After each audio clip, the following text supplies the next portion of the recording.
السلام عليكم ورحمة الله وبركاته. بسم الله الرحمن الرحيم. رب اشرح لي صدري ويسر لي أمري واحلل عقدة من لساني يفقه قولي. رب زدني علما اللهم فقهنا في الدين آمين يا رب العالمين. So inshallah, I hope that all of you are doing well.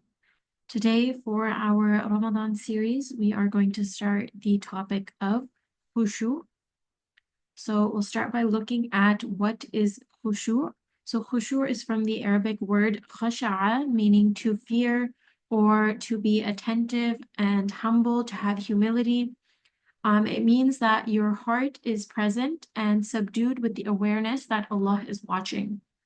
So normally when we talk about khushu, it is talked about in the context of prayer or our salah, but it can be referring to consciousness of Allah as well. So anyone that has awareness of Allah or is attentive of Allah, is humble in front of Allah, we say that this person has khushu. And someone who has khushu with Allah especially should have khushu during prayer as well, which is the reason why we use this specifically in the context of our prayer. So it is something that we need to have when we are praying. We must have khushu in our prayers. Otherwise, it is not truly a prayer. It is not truly salah. When Allah has mentioned in the Quran that you need to establish prayer, one of the conditions of establishing prayer is to have khushu, to have this attentiveness, to be fearful of Allah. It means that you know that Allah is watching you and that you are doing something with consciousness of Allah. So in your mind, you are aware that He is watching, that He is there, and to be conscious of Allah or to have khushu of Allah otherwise outside of the prayer means that all of your actions are done for the pleasure of Allah, and you avoid things even though no one is watching. You are avoiding them because you know that Allah will take you to question, because He is watching, He is aware of what you do. So khushu from the word khasha'a means to fear that Allah is watching, to fear His retribution. And it means to love Allah, meaning that you want to be close to Him. So you do the things that please Him. And then being attentive. So you know that Allah is watching you and you're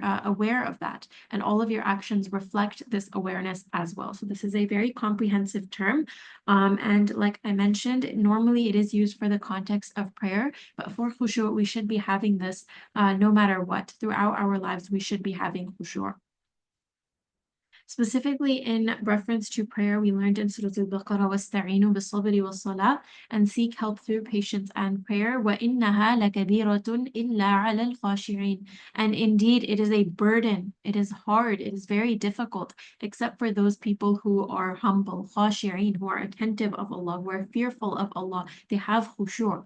Who are these people who have khushu'? الَّذِينَ يَظُنُّونَ أَنَّهُمْ مُلَاقُو رَبِّهِمْ. So those people have khushu' are those who are certain that they will meet their Lord, meaning that they will eventually die and that Allah will raise them back up and they will meet Allah. وَأَنَّهُمْ إِلَيْهِ رَاجِعُونَ. And they know for certain that to Allah they will return.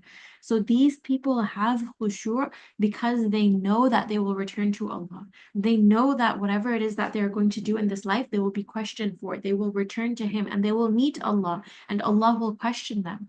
So this is what having khushu' means, to have the certainty that you will meet Allah, that He will question you and you will return to Him.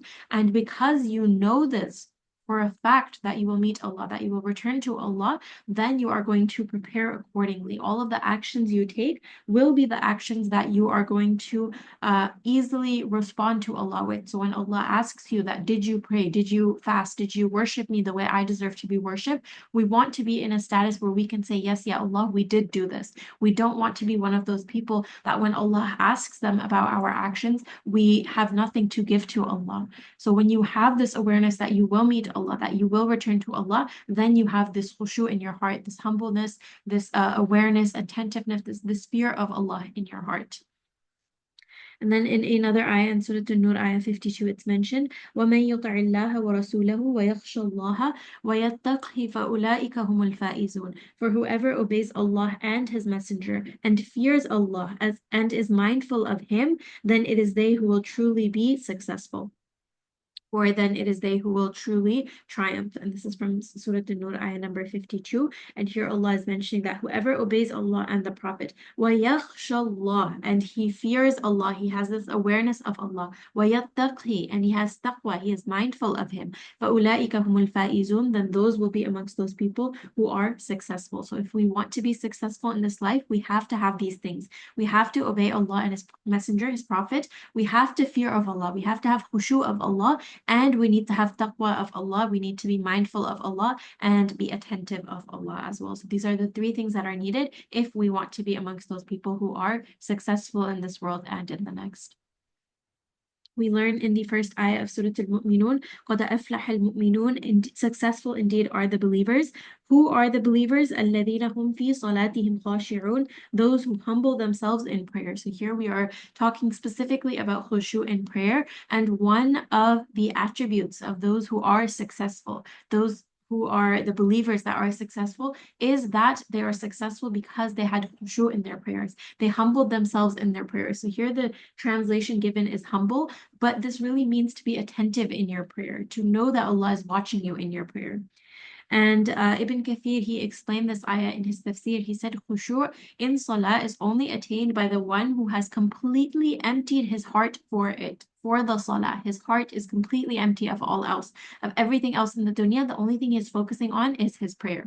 Who fully occupies himself for his prayer and does not pay attention to anything else besides his prayer, and who prioritizes it over everything else. At that point, it becomes a source of comfort and intense joy. So for a lot of us, when we pray, we see it as a burden that, oh, I have to go pray. The time is running out. I have to go pray. Let me quickly pray and then I'll continue doing this. So this is not the way that we should be thinking. When Ibn Kathir here, he's mentioning that when you have this love of prayer, it becomes a source of comfort and a source of joy, that you are looking forward to your prayer, that right when you're done with your prayer, you're done with Dhuhr, for example, right away you're thinking that when is the time for Asr going to come? I want to pray again. When is the time for Maghrib going to come? And rarely are we actually looking forward to our prayers. And only someone who has completely emptied his heart of all else can focus on his prayer in this way. For a lot of us, while we are praying, we are remembering things that should not be remembered. We learn from the hadith that shaitan does this on purpose, that while a person is praying, shaitan will make him forget what raka'ah he is on, and he will make him remember things that he had forgotten from before.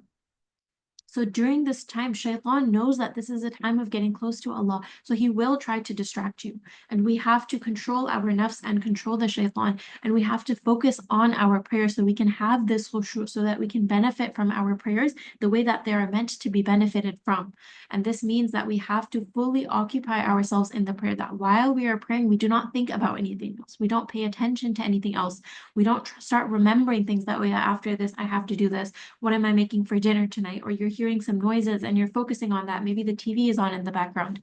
So while you are praying, you have to make sure that your heart is completely empty of all else except for the prayer. The Prophet ﷺ stated, the first thing to be lifted from this ummah will be khushu', until you will not find anyone with khushu'. And then Hudayfa, he narrated that the first thing that you will lose of your religion will be khushu'. And the last thing you will lose of your religion will be salah. There may be a person praying, yet there is no goodness in him.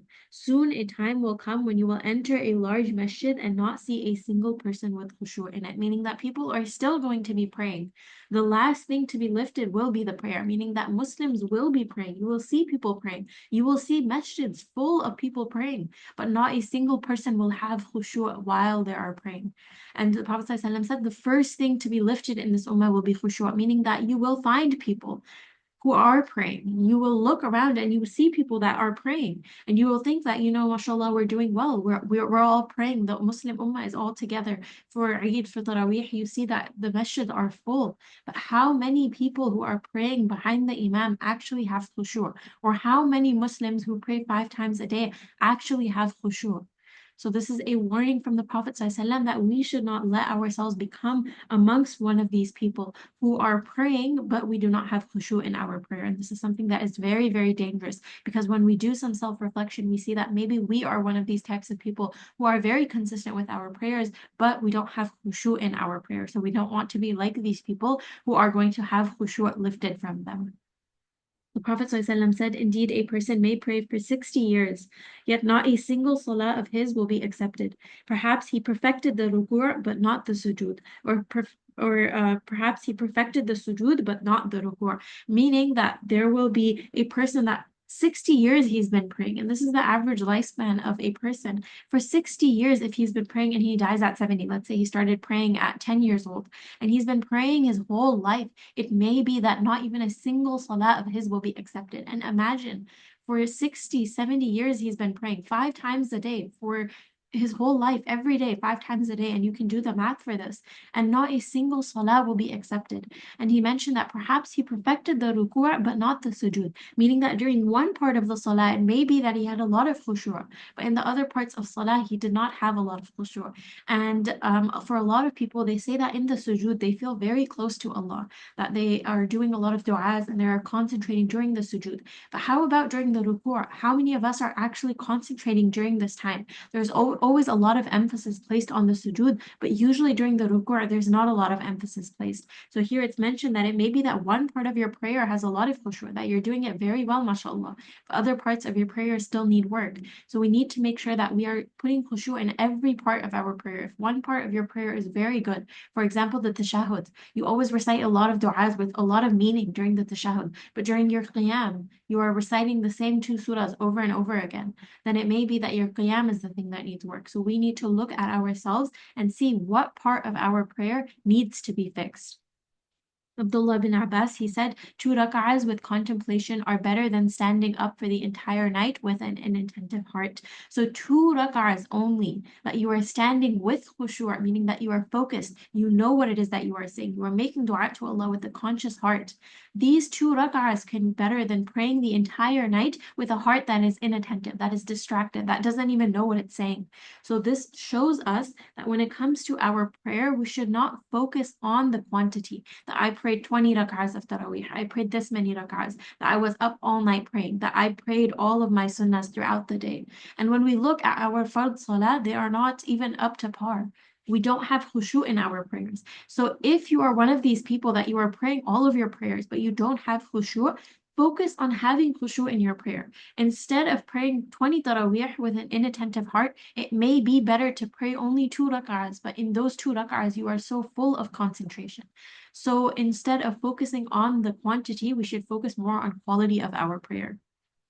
And then a saying by Yunus bin Ubayd, he mentioned that when the slave rectifies or fixes 2 of these qualities, everything else will be fixed or rectified. Number 1, his salah, and number 2, his tongue. So if you fix your prayer, everything else will be fixed. If you are finding that you are going and committing a lot of sins, if you fix your prayer, you may find that all of these sins go away, that you don't have this urge to sin anymore. And Allah mentions as well in the Quran, Inna salata tanha anil fahsha'i wal munkar, that indeed the prayer will forbid you from doing anything indecent or immoral. And a lot of people do pray. They do pray and they still sin. And they think that if Allah has told us this ayah, that the person who is praying, this will completely forbid him from doing sins. He thinks that, maybe this ayah is wrong. I am praying, but I'm still doing sin. So why is this? And the reason for this is that your prayer does not have khushu'. If your prayer had khushu', you would not be tempted to do these kinds of sins. And then also number 2, his tongue, which shows us the importance of having a good tongue, of saying good things and not saying bad things like backbiting or cursing or becoming angry at people. So after discussing all of the benefits of khushu', now we're going to turn to see how can we develop khushu' in our prayers. Number 1, as always, when it comes to any trait of good akhlaq, of good character that we would like to have, we would like to develop something or get rid of a bad defect in ourselves. Number 1, we always start with dua. So of course, we ask Allah for khushu', and if we ask Allah sincerely, Allah will grant it to us. So number 1, always make khushu', or for anything you would like. If you would like to have more patience, make dua for patience. If you want to have taqwa, consciousness of Allah, make dua for taqwa. And if we want khushu' in our prayers, we make dua for khushu'. And number 2, this is so important, understand the meaning of what it is that you are saying. Of course, we must understand the meaning of the Quran. While we are reciting the Quran, we should know the meaning. And this will help your concentration so much when you are listening to the Arabic as someone who does not speak Arabic. you will easily lose concentration. You will easily tune it out because you don't know what is being said. This is like watching a movie in a language that you don't understand. Half of the time, you don't know what's going on. So when you understand the meaning and learn the meaning of the Quran, your salah will become so much more than you expected, especially when we stand behind the imam and he is reciting something. When you can understand, it becomes something completely different. When you understand, your salah will transform in a way that you do not expect. So understanding the meaning of the Quran is so very important. If it is difficult for you to understand the meaning of the entire Quran, at least the surahs that you recite in your prayer. For example, for a lot of us, we always recite Surah An-Nas, Surah Falaq, the shorter surah, Surah Yasin, a lot of us have memorized, Surah Rahman, Surah Mulk. These surahs that you have memorized and that you recite in your prayer, at least those surahs you should know the meaning. And then also knowing the meaning of the things that we are saying. So the du'as that we are asking Allah and other things as well, like saying Allahu Akbar. When we say Allahu Akbar, God is greatest, or God is greater. We are saying Allahu Akbar so many times throughout the prayer, but we don't know what it is that we're saying. Or when we say, Sami Allahu liman hamida, may Allah listen and respond to the one who is praising him. We are saying these things without knowing the meaning. Or when we go down into ruku or sujood, Subhana Rabbiyal A'la, Subhana Rabbiyal Azim, glorified is Allah, the Most High, the Most Great. When we are making these forms of dhikr, we should know the meaning. When we are praising Allah, we should know the meaning of our praise, and this will help you develop more khushu', because when you say something with meaning, you are focused more on your prayer.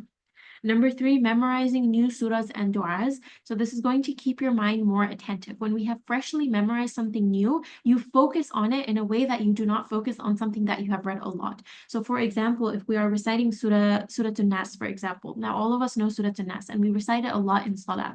Now when I recite Surah An-Nas, I will say, and then you just go down. And you don't even know what it is that you're saying at this point because you have recited it so much. So when we memorize new surahs that we are not familiar with, you are more focused on kind of remembering the thing. What comes after this? What comes after this ayah? Or when you memorize new du'as that I haven't read this du'a before in prayer, I'm going to try it today. And you are forced to focus more on this because you know that you might make a mistake, or you know that this is something new that you can't really say and it hasn't become a habit for you yet. So memorizing new surahs and new du'as will also force you to be more attentive, and then it will also force you to focus more on your prayer. Number four, reciting out loud. So if it is possible, if you are at home alone, for example, or in a secluded place, if it's possible, reciting out loud will also force you to concentrate more and to focus more. Sometimes when we say something in our hearts, it kind of becomes muddled. We easily lose our concentration. And when we say it out loud, we're kind of forced to focus more and we're more attentive and more aware of what it is that we're saying. So of course, do this only if you're alone. Please don't go and do this in the masjid and disturb everyone. But at home, if you would like to focus on developing more khushu', try to recite out loud. If you're alone, of course, don't do this in front of other people while they're praying. But this is also a way to force you to concentrate more. And number five, don't see salah or prayer as a chore. Prayer is a meeting with Allah, and we should be happy and reverent of Him, that happy that we are meeting Allah, and that we have this chance to talk to Allah, to have this meeting with Him. And when we see salah as a chore or something to get over, we won't focus as much. So for someone who is in the middle of a busy day and he's thinking that, okay, let me go pray quickly and then I'll come back and finish this. For him, his prayer will not have as much khushu as someone who thinks, oh, I have my lunch break now. I'm going to spend that time praying to Allah and talking to Allah and developing my khushu'. So when we change our mindset, our prayer will also be affected. So for someone who sees salah as a chore, something to get over, something to quickly get done with, he will not have as much khushu' as someone who is looking forward to having this meeting with Allah. So seeing salah as a chore is also something that will inhibit your khushu' and make sure that you don't have proper khushu'. So change your thinking and look forward to your prayers, and inshallah this will also help you have more khushu'. And then number six, removing distractions. So this means finishing your tasks. If you are in the middle of something, normally it is said that we are supposed to hasten to prayer, go and pray as fast as you can. But it may be that you are in the middle of something, and if you go to pray right now at that moment, you are going to be thinking about your task that whole time. So for example, if you're cooking and you have left a pot on the stove, and you're really worried about it burning, it may be better to kind of turn the stove off or finish cooking and then go pray. Otherwise, throughout your prayer, prayer, you will just be thinking that, I hope it doesn't burn, I hope it doesn't bubble over, or anything else that you're working on. Sometimes it may be better to finish your task so that you can focus completely on your prayers. Also use the bathroom before you pray and eat beforehand as well. If it is the time of Isha and you are very, very tired, take a nap if needed. If you know you are going to wake up, if you know that you'll be knocked out after that, then it's better to pray before. But it may be that, sometimes you need a 5-10 minute nap, and then after that, you're very refreshed. So if it is very late Isha time, sometimes during the summer, it's a very late time. And if you do get very, very tired, sometimes you don't know what you're saying in salah, you're literally falling asleep. So it may be better to take a nap and then get up 20-30 minutes later and then pray when you're more refreshed. Also going into a room that's more quiet with no distractions will also help you, versus being in a room, where kids are running around, where the TV is on, people are talking in the back. Of course, this will distract you. So go into a room that is like quiet, and this will help your khushu'.